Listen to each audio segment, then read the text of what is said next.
called So Red the Rose, features Arcadia, and the gentlemen are here. Is it good?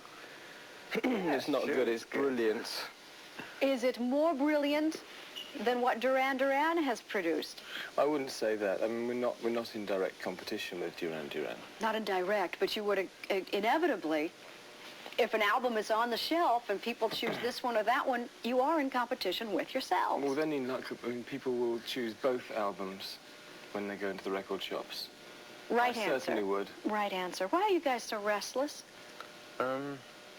I think basically we're just the sort of people that like to do things all the time. I mean, restless, I don't know whether that's the word for it. We just like to keep moving on and doing new things.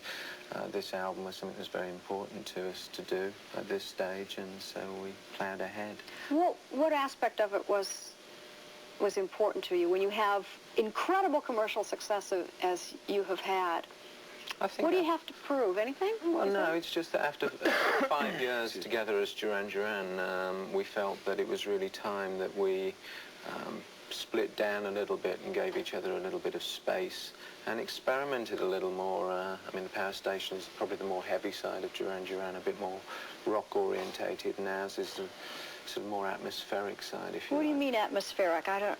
Well, the whole album has a sort of atmosphere that runs throughout it. I think there are some dance songs on the album. The first single, Election Day. I would mistake you for stockbrokers this morning. You look like, rock stars as you are.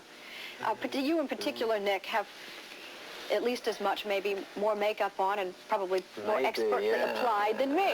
Actually, you know what? I mean, Nick's been wearing makeup for such a long time now. I mean, it's permanently stained, you know, and it's very difficult to tell the difference when he's wearing it and when he's not wearing it. You had an experience last summer that I think is a handy way to get things into perspective. You almost died. You nearly drowned in that in a yachting accident. Yeah. I've never even come close, thank God, to such an experience. Is it in fact life-changing in any way? It does. It was. I mean, at the time it was a moment. It was half an hour, 40 minutes of fear and action.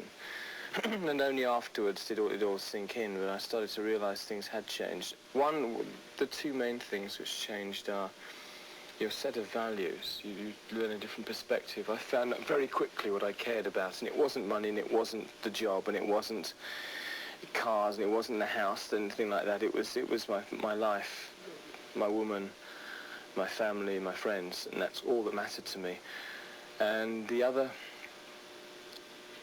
thing, I mean, is part of that is life. You just realise just how fragile life is and just how careful you have to be about looking after it. You know how fast time passes. You know better than I do how success is a fragile thing, too. Yeah. And Duran isn't going to go on forever. So what are you going to do? Well, I think that... you know, we're nearing a point now where we're just about to commence work on the new Duran album very early next year and start working together again. It's sort of exciting because for the last year that we really sort of took off and did separate projects, we developed in different directions and a lot of things happened. And I feel that together again, it'll be like being a new group and it'll like be starting all over again in many ways. You're the real thing. Thank you for being with us. Good luck. Thank you. Thank you.